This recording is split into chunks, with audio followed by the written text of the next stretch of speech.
عن اليوم العالمي للطيور المهاجرة. وهذا اليوم هو اللي بدأ الاحتفال به سنة 2006، ويعتبر حملة التوعية السنوية لتسليط الضوء على الحاجة إلى الحفاظ على الطيور المهاجرة وموائدها في كل سنة، بحيث أنه تعتبر هجرة الطيور مشاهدينا إحدى عجائب الطبيعة ومن الدورات البيولوجية الهامة. لذلك يعني العديد من العلماء والباحثين يقومون بمتابعة هذه الطيور في ناحية الهجرة ديالها، اتجاهها ومسارها، أيضا فضلا عن المسافات المقطوعة للأنواع المختلفة من الطيور، ودراسة ما يطرأ على أجسادها من تغيرات فيزيولوجية تمكنها من قطع هذه المسافات الطويلة للوصول إلى أهدافها المختلفة. مع سميرة بن يخلف دائما نواكب الحدث ودائما نتحدث عن كل ما هو بيئي، وحديثنا راح يكون عن جمعية الحياة للبيئة والسياحة اللي اتنقلت وإياهم إلى بحيرة عين السخونة.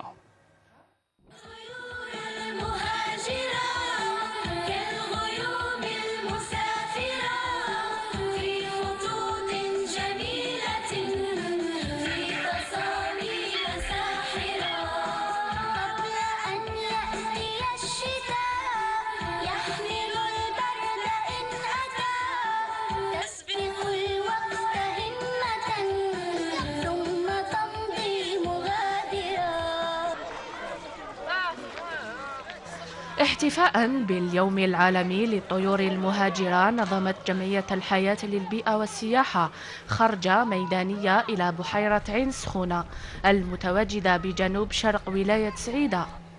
عرفت التظاهرة العديد من النشاطات من مسرحيات وأناشيد. أني سببت كل هذا الدمار والخراب الذين يتحدثون عنه، إنهم كاذبون وأنا بريء. رغم كل ما فعله لا زال ينكر، لهذا أطلب استدعاء الشاهد الأول.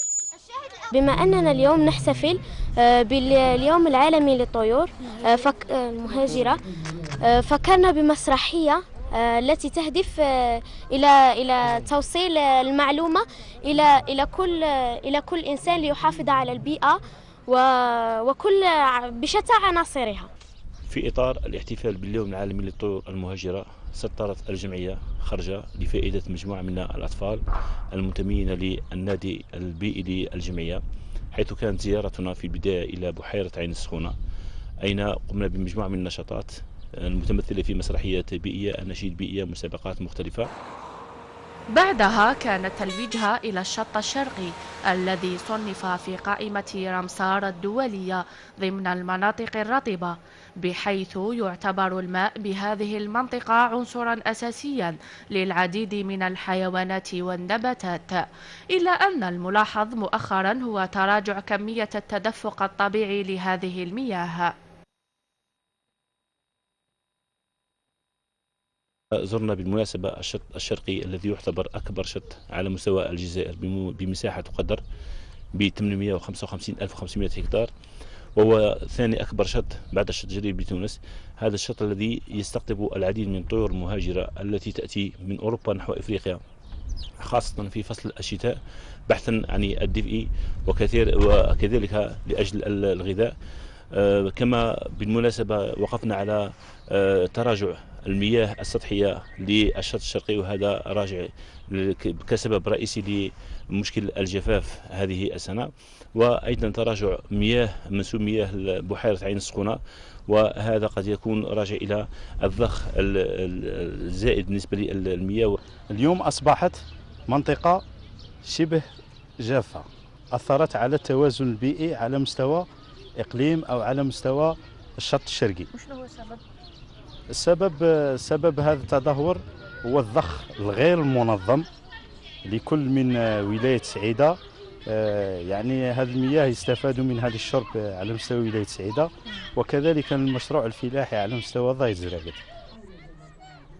تشهد بحيرة عين سخونة توافدا سياحيا كبيرا، فهي تمتاز بمياه جوفية ساخنة تساعد في علاج عدة أمراض، إلى جانب تواجد سمك التيلابيا الذي هو في طريق الانقراض، الذي يساهم في علاج العديد من الأمراض الجلدية.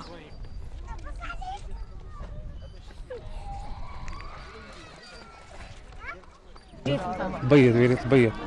وكيفاش سمعت بهذه البحيرة بليك يعني من بكري كيما هاك ديرها كاع على جبك مليح كاع كل شيء كديرها تريح منها تناوبها شحال من خطره ديرها. انت واش كان عندك مشكل في الجلد تاعك؟ عندي حشة الحب كان الله فيا يعافيك.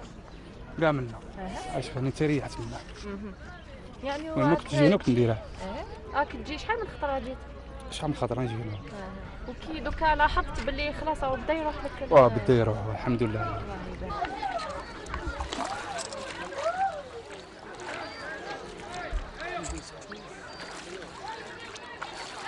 فيها أسماك نادرة جدا متواجدة في كل من اليابان وتركيا.